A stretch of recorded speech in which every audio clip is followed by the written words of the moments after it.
Olá, eu sou Paulo Silva Pinto e estou aqui com o ministro da Cidadania, Osmar Terra. Ministro, muito obrigado pela presença. O senhor é bem-vindo aqui nessa entrevista para o Poder 360. Muito obrigado, Paulo. Me sinto bem-vindo mesmo. Muito obrigado. É difícil cuidar de tantas coisas como Bolsa Família, Criança Feliz, Lei Rouanet e até Karatê? Mas são... Se nós formos pensar em... Qual é o objetivo maior dos programas sociais? É elevar o ser humano a uma condição de cidadania plena, né? Uhum. E eles são... isso envolve desenvolvimento humano, transferência de renda, envolve um universo muito grande. Até o esporte é um instrumento poderoso para desenvolver a cidadania. A cultura também, né? Então, são complementares. Nós temos, por exemplo, em alguns programas nossos, nós temos comitês intersetoriais que têm saúde, educação, justiça, direitos humanos, tudo envolve cidadania, né? A cidadania é abrangente. E aí, nesse caso, nós temos 3 estruturas que eram ministérios antes, que se transformaram num único ministério, o que facilita a interação, né? Facilita essa interação. Por isso que o presidente Bolsonaro, eu acho que acertou quando fez essa integração, né, na base, né? E dá para dizer que assim, as estruturas estão preservadas, né? A estrutura operacional do que era o Ministério da Cultura, do que era o Ministério dos Esportes, do que era o Ministério do Desenvolvimento Social, cada uma está preservada, né? E operando, e trabalhando como estavam trabalhando antes. Então, o que fez foi uma junção.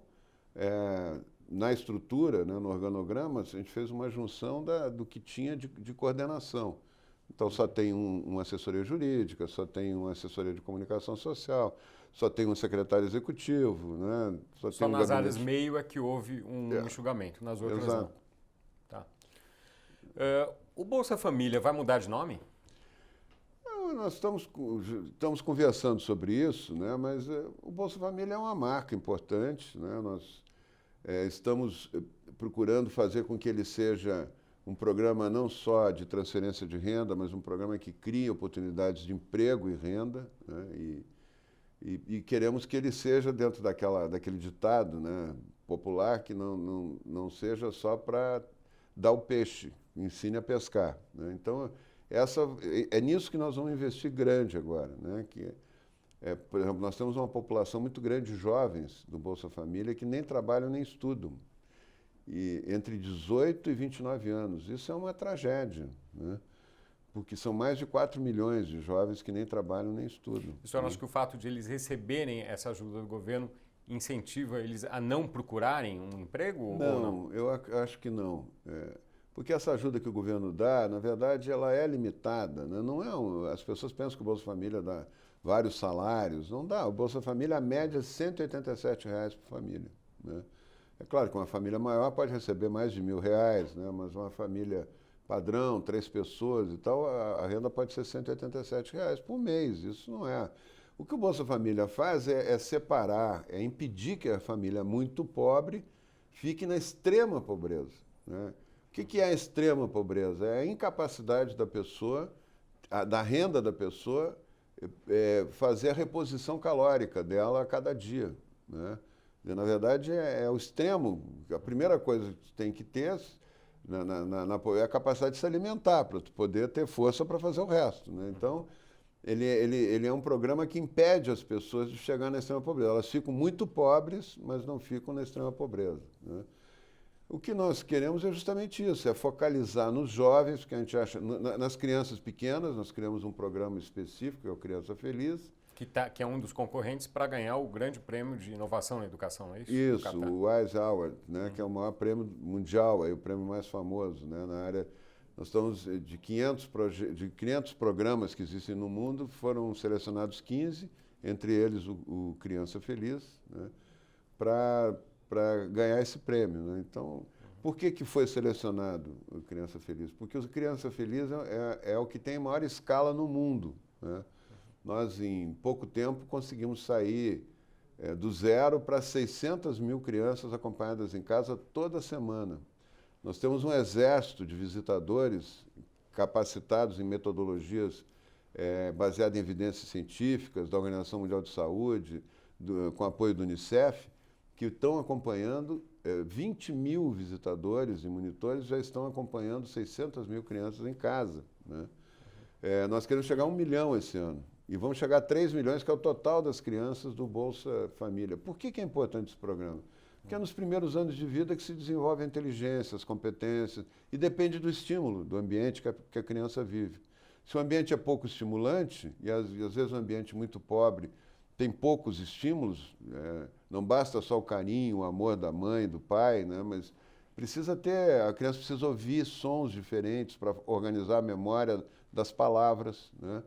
E aí uma mãe que tem curso superior, que tem ensino médio completo, que tem livros em casa para ler contos para criança, ela faz com que essa criança, aos 4 anos, a filha da classe média, tenha um vocabulário 10 vezes maior que uma criança, filha de uma família muito pobre. E elas nascem com o mesmo potencial, né? Mas isso esse abismo, essa desigualdade vai se prolongando, né? E se torna um abismo na vida, né? Umas vão ter uma escolaridade maior, outras vão ter mais dificuldade de ter uma escolaridade maior. Então, o que a gente faz com o programa é dar apoio lá no início da vida, nos primeiros 3 anos de vida, pegando ainda a gestante, orientando como estimular, como se conduzir de uma maneira que possa dar um desenvolvimento adequado para aquela criança. Tem crianças hoje que não são atendidas? Bom, o Criança Feliz está se expandindo e vai atingir todos do A tendência dele é chegar a todos em 2022. Agora, tem criança muito pobre hoje cuja família não recebe o Bolsa Família? Criança muito pobre que a família não... Falta de cobertura. Há falta de cobertura no Bolsa Família? Não. Se tiver, muito pequena, porque não é detectável. Nós temos um sistema no Brasil hoje, que é um sistema até copiado por outros países, que é o cadastro único. A gente tem toda a população que tem renda menor que meio salário mínimo per capita cadastrada. Então, isso é metade da população brasileira, né? E o Bolsa Família é metade dessa metade, em torno de 25% da população brasileira. Por que as pessoas... a nossa rede de assistência social, do Sistema Único de Assistência Social, detecta, as pessoas procuram, porque elas estando cadastradas nesse grupo, elas têm vantagem, elas pagam mais barato Minha Casa Minha Vida, elas pagam mais barato a luz, né? A energia elétrica, elas pagam mais barato a água, elas pagam mais barato um monte tem várias vantagens, e no caso do Bolsa Família ainda recebem o Bolsa Família, né? Recebem uma ajuda mensal. Então, a tendência é toda a população procurar isso, né? Quando ela precisa, ela vai e é cadastrada, é acompanhada. Hoje nós temos um sistema de acompanhamento do Cadastro Único que está chegando assim no detalhe de acompanhar o que está acontecendo com cada pessoa que está no Cadastro Único, né?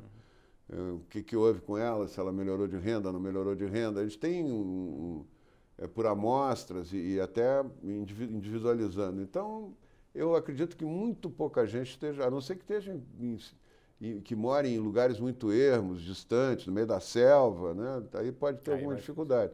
Mas mesmo os ribeirinhos do Amazonas, todo mundo está cadastrado. Agora, aí eu faço a pergunta inversa. Tem gente que recebe que não deveria estar recebendo? Tem. Nós fizemos um pente fino nesses últimos 2 anos e meio, né? Nós conseguimos tirar em torno de 7 milhões e 600 mil famílias do programa. Não é uma meta tirar as famílias, nós éramos família, conseguimos tirar as famílias que não estavam, ou que não precisavam mais, saíram espontaneamente, ou que não estavam cumprindo o que previsto pelo programa. O percentual é quanto? 7 milhões de um total de... Não, é assim, porque isso muda, 7 milhões no tempo, né? Então, assim, nós tínhamos, só para ter uma ideia, nós tínhamos perto de 15 milhões de famílias em 2015 e 2 milhões na fila de espera, quase 2 milhões na fila de espera. Isso mudou, né? Nós temos hoje 14 milhões de famílias... Um pouquinho menos do que... Sem fila de espera. Então, tem 3 milhões a menos de famílias, né, que estavam dependendo do programa. Mas porque entraram 6 milhões e 700, a gente tirou 7 milhões e 600, entraram 6 milhões. Esse programa vai mudando, mas por que aconteceu isso? Porque nós criamos uma base de dados maior e cruzamos mais informações sobre as pessoas, né? E com isso a gente conseguiu ter uma base de dados, detectar muitos problemas, tirar muita gente. Falta uma base de dados importantíssima que a gente não conseguiu ainda e que certamente vai modificar também o número de famílias, que é a folha de pagamento salarial das prefeituras, né? Porque cada uma tem um regime diferente, um regime próprio. A gente conseguiu até dos estados, mas das prefeituras nós não conseguimos ainda. Para ver se algum funcionário está recebendo. Claro, se um funcionário e com a remuneração mais alta, que ele não está declarando, né, quando ele vai buscar o Bolsa Família. Mas tinha de tudo, tinha vereador, prefeito no Nordeste, em alguns lugares no Norte. Enfim, tinha muita gente recebendo Bolsa Família que não precisava. E essa das prefeituras, o senhor vai ter quando essa informação para... Nós estamos trabalhando, nós estamos conversando com a Confederação Nacional dos Municípios para ter acesso a esses dados. É só eles nos abrirem os dados, nos oportunizarem entrar, que nós vamos cruzar essa informação. O 13º, que foi concedido aos beneficiários do Bolsa Família, ele vai compensar a falta de reajuste do que eles recebem neste ano? Pois é, esse ano, na verdade, o Bolsa Família ficou 2014 e 2015 sem nenhum reajuste. E a inflação mais de 10% ao ano. Nos anos seguintes, 16, 17, 18, 19, agora, caiu a inflação para um quinto do que era, né? Para a quinta parte do que era, teve reajustes maiores, e com essa 13ª parcela, nós vamos chegar ao maior poder aquisitivo de alimentos da história do Bolsa Família, né? Que vai acontecer no final do ano. Mas isso corresponde a 8,3% a mais. Se tu pegar a massa de recursos que foi repassado para o Bolsa Família em 2018, em 2019 vai ter uma massa 8,3% a mais. Então isso na prática é um reajuste. A partir do ano que vem, não. A partir do ano que vem já está incorporado o 13º salário e aí sim vai se discutir um reajuste que eu acho que com a reforma da Previdência, com as mudanças que vão ocorrer aí, vai ser mais fácil fazer. Tá certo. E quer dizer, o 13º vai ter neste ano e nos próximos também. Sim, isso está garantido. Veio para ficar. O presidente Bolsonaro determinou, falou em campanha, anunciou nos 100 dias, né, e veio para ficar. Tá certo. O senhor acha que as mudanças, não há nenhum risco de as mudanças anunciadas prejudicarem a oferta de produtos culturais, já que vai baixar muito o valor de cada projeto? Depende da oferta, né? Se é uma oferta com uma estrutura... o que estava acontecendo? Qual era a distorção que tinha? O excesso de concentração no Rio e São Paulo, né? 80% dos recursos do... Para ter uma ideia, o Nordeste, que tem 26% da população, tinha 4% dos benefícios da Lei de Incentivo à Cultura, né? E o Rio e São Paulo, 80%. Né? O Sul, um pouquinho mais, de 4%. Então, é o Brasil inteiro, né?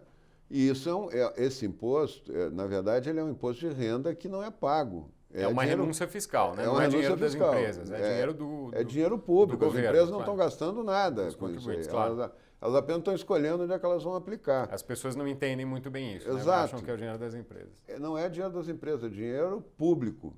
E que estava sendo colocado de maneira desigual no Brasil. Estava aumentando a desigualdade. Mas ontem um deputado disse, não, mas ela está seguindo a distribuição do PIB. Né? Um deputado que não queria a mudança. Ela está seguindo a distribuição do PIB, mas o PIB é desigual, né? O PIB do Nordeste é muito menor que o PIB de São Paulo. Eu acho que o recurso público, que é de todos, tem que procurar jogar na igualdade, na proporção da população e não do PIB, né? Então nós estamos fazendo uma democratização, nós estamos reduzindo, porque também poucos artistas ganhavam muito e muitos ganhavam, 90% ganha menos. Qualquer projeto que tu pegar do incentivo à cultura, tu vai ver que tem 1 milhão, de 1 milhão para baixo, tem 90% dos projetos. Nós não vamos mexer em 90% dos projetos, né? E, por outro lado, nós deixamos uma margem para festas populares, para orquestras, né? Para eventos programados para o ano, né? Que tem uma programação anual. Nós deixamos uma margem maior, né? Vai até 6 milhões. E deixamos também livres, de alguma forma, as estruturas históricas, né? Os centros históricos, os museus. Né?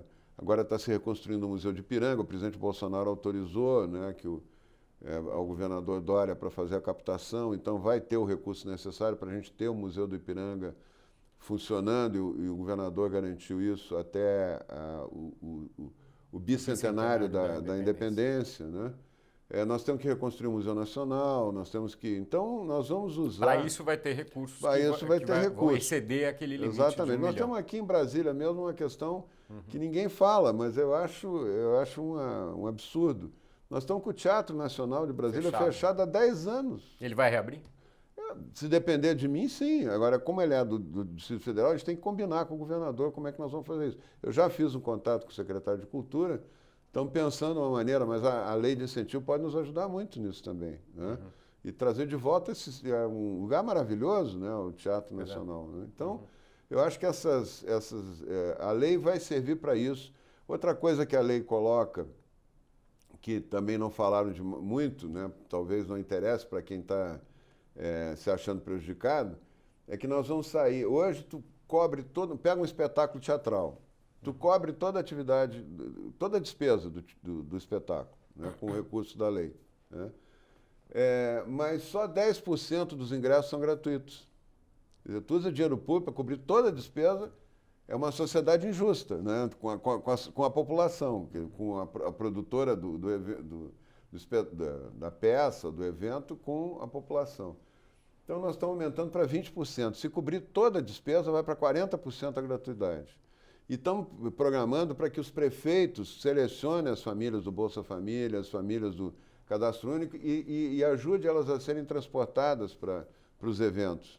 Para elas terem acesso, elas jamais poderiam pagar uma peça de teatro, um espetáculo musical, né, uma orquestra para assistir, elas vão ter essa oportunidade de assistir de forma gratuita. Né? Então, a gente aumenta o acesso da população, democratiza, tem incentivo, aumenta o incentivo da lei para o Nordeste, aumenta o incentivo para o Sul, mais o Nordeste do que o Sul. Né? A gente vai também pelo cálculo inverso do PIB per capita. Né?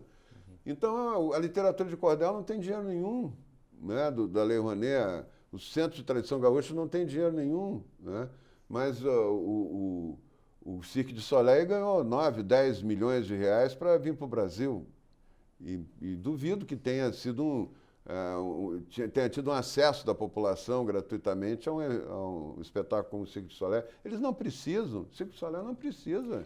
O argumento do secretário de Cultura de São Paulo, o Sérgio Saleitão, que foi seu colega no Ministério, no governo Temer, ele era ministro da Cultura, ele disse que a Lei Rouanet, do jeito que ela é, ou do jeito que foi antes, ela para cada R$1 colocado, investido, havia um retorno de R$1,59 na economia. Quer dizer, o retorno econômico era muito bom nesse esquema que funcionava. O senhor acha que isso vai se manter? Não? Eu acho que não muda nada. Eu respeito muito o Sérgio Saleitão. Foi um grande ministro, uma pessoa correta. Mas ele está fazendo uma conta induzindo a um erro, que parece que nós estamos tirando dinheiro da Lei Rouanet. Nós não estamos tirando um centavo da lei. Nós só estamos mudando os critérios de aplicação da lei. O bolo da lei de incentivo à cultura, que é 1 bilhão e 300 milhões, está sendo mantido. Né?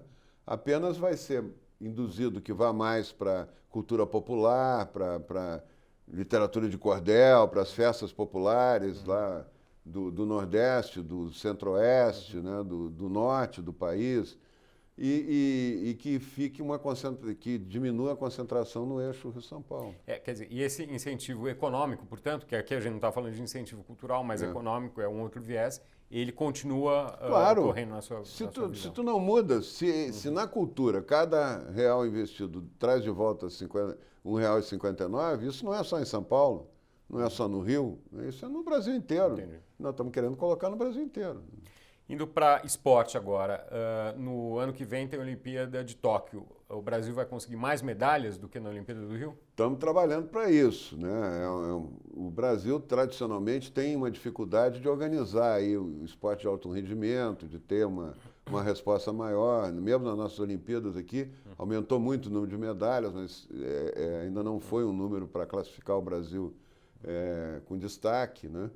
E o que nós pensamos é estimular, por exemplo, recuperamos o valor da Bolsa Atleta, mantivemos um maior número de atletas recebendo um salário por mês para poder treinar, para poder se dedicar ao seu treinamento. Mas os clubes estão fazendo os seus treinamentos também, mas nós queremos ver onde rende mais o recurso agora, né? E a ideia é colocar, além do Bolsa Atleta, colocar recursos maiores nos quartéis. Porque as Forças Armadas desenvolveram um programa muito interessante. O sujeito é um grande atleta e ele precisa se dedicar, mas tem que trabalhar. Então, o que as Forças Armadas fazem? Vem para cá, tu vira sargento ou vira tenente, conforme o grau de instrução, e tu vai ter 24 horas por dia para treinar. Não te preocupa com mais nada. Tu vai ganhar o salário de sargento, o salário de tenente, e vai se preocupar só em fazer funcionar, em melhorar a tua performance. E tem centros com tecnologia e tal para aumentar o rendimento, para avaliar, orientar, aumentar o rendimento. Então, como nós temos só um ano para a Olimpíada, praticamente é um ano que a gente tem, um ano e pouco, nós vamos concentrar mais recursos, estrategicamente é uma coisa temporária, depois nós podemos voltar a rediscutir as estratégias, mas nesse momento a estratégia correta é concentrar nas Forças Armadas, que já foram os maiores medalhistas, né? Quanto de Isso nós estamos discutindo agora, tá, né? Nós vamos pegar os recursos que tem disponíveis e vamos fazer uma concentração, não quer dizer que vai colocar todo o recurso lá. Tá certo. Mudando para drogas agora, o senhor tem um projeto que foi apresentado há quanto tempo? Há quase 10 anos, não é isso? Na Câmara? Ele foi apresentado ele foi aprovado na Câmara em 2013, maio de 2013. E agora está fazendo 6 anos de 6 anos. E nessa semana era para ser votado numa sessão conjunta da CAI e da CAS e não foi votado. Não foi porque se seguiu o rito normal do regimento, pediram vistas. Os que não querem a aprovação do projeto estão trabalhando para que ele não saia, que não haja votação. Por que demora tanto para aprovar as coisas no Congresso? Porque as pessoas no caso das drogas, eu tenho certeza que esse projeto aumenta o rigor contra as drogas, né? Aumenta a pena do traficante, cria internação involuntária, mesmo que a pessoa, mesmo que não queira, se está num estado grave de uso de droga, está numa cracolândia lá fumando crack a cada meia hora, né? A família pedindo e o médico determinando, ela pode ser internada para desintoxicar, mesmo contra a vontade, né? E aí desintoxica, aí passa a valer, a ser voluntário. Se ela quiser continuar ou não, aí é um problema dela. Mas desintoxica para poder, pelo menos, convencer essa pessoa a se tratar. Não tem como convencer uma pessoa que está fumando uma pedra de crack a cada meia hora que ela deve parar de usar e se tratar, né? Enfim. Ele oportuniza com que as comunidades terapêuticas possam funcionar, que sempre foram muito estigmatizadas pela política anterior de saúde mental, né? Porque eu acho que o resultado das comunidades terapêuticas é melhor que dos CAPs álcool-drogas, em termos de ressocialização, de trazer de volta a pessoa para a sociedade, né? Agora, vai ter recursos para criar centros públicos realmente para tratar esses usuários? Eu acho que nós temos que aproveitar o que nós temos e ampliar, né? Hoje, mas só um parênteses aqui antes, os que são contra esse projeto, que querem liberar as drogas, que tem senadores e deputados que querem, ficaram procrastinando o máximo, né? Tentaram, obstruíram, fizeram isso, fizeram aquilo, então no Senado ficou marcando passo. Eu agora fui numa reunião lá com o presidente da Veocolumbre e tinham líderes de partidos lá dizendo que não, nós precisamos discutir melhor. 6 anos para discutir uma lei, né? Não vai ser. Então eu acredito que vai ter a votação agora. A maioria dos senadores quer, dos líderes querem, o presidente Alcolumbre quer, o presidente Bolsonaro está interessado nisso também, né? Eu acredito que vai ser votado. Mas voltando à tua pergunta, dos recursos para tratamento, né? Nós estamos com 153 milhões de reais. E aí é uma das atividades que a gente faz junto com a saúde, por exemplo, financia os centros, os CAPs álcool-drogas, né? Só que esses CAPs álcool-drogas, a maioria tem uma orientação de só reduzir danos. não levar a pessoa para abstinência, para ela parar de usar droga, né? Então o resultado é muito pequeno, né? Se gasta um dinheirão e o resultado é pequeno. As comunidades terapêuticas, elas propõem que a pessoa fique em abstinência, é uma abstinência assistida durante um ano, né? Isso faz, como a dependência química é uma memória, uma forma de memória, quanto mais tempo tu ficar sem usar a droga, mais fraca fica a memória da sensação que a droga causa, né? E aí, por que que tem tanta recaída? Porque é uma memória, né? As pessoas recaem, param, recaem, param, recaem. Então os CAPs álcool-drogas, eles têm uma receita semelhante hoje, que é paga aí pela saúde, com a que nós estamos pagando com os recursos da Senad, que agora veio essa parte do atendimento, da prevenção, da pesquisa sobre a dependência química, veio para o nosso Ministério. Então, nós vamos juntar aí o que nós estamos financiando, que é 150 milhões esse ano, para as comunidades terapêuticas. Nós abrimos 11 mil vagas para atendimento, né, nas comunidades terapêuticas. E o Ministério da Saúde também colocando um outro tanto. Vai dar 300 milhões para atender. Mas é pouco ainda, precisa ampliar, porque é uma epidemia tão grave, atinge tantos jovens. Ela é maior no Brasil do que em outros países? Muito maior, porque por um motivo nós estamos mais à mercê das fronteiras dos países produtores. Nós estamos encostados nos países produtores. Todos os maiores produtores de cocaína do mundo estão aqui. O maior exportador de maconha, que é o Paraguai, né, e agora o Uruguai está começando a ser também, estão aqui, estão na fronteira. Então a oferta está muito alta, né? E a política de fronteira nossa ainda tem que melhorar, né? E tem que reprimir, né? A epidemia da droga é como uma epidemia de vírus. Quanto mais vírus tem no ambiente, mais gente gripada vai ter, né? Na epidemia de gripe. Quanto mais gente ofertando drogas na rua, mais gente doente vai ter. E a dependência química não tem cura. Depois que a pessoa fica o cérebro modificado por causa do estímulo da droga, ela não vai ter cura. Ah, mas tem gente que usa recreativo, até pode ter, né? Depende da droga. Tem droga que não tem nada de... nem recreativo tem, né? O crack é uma, né? Mas 25% da população tem tendência, por diversos transtornos leves, mentais e tal, ela tem uma tendência a uma impulsividade maior e a ficar dependente. Então, se nós aumentarmos a oferta de droga, nós vamos ter milhões de brasileiros. Já tem milhões, vão duplicar, triplicar isso aí. Só dependente químico do álcool, que não pode parar de usar o álcool, que tem que se tratar o tempo todo, nós temos quase 30 milhões de brasileiros, né? Se tu vai liberar as drogas, e tem 7, 8 milhões das drogas ilícitas. Se tu vai liberar as drogas ilícitas, vai aumentar muito mais. Porque a oferta, a facilidade de acesso determina o aumento do uso, né? Aumento do consumo.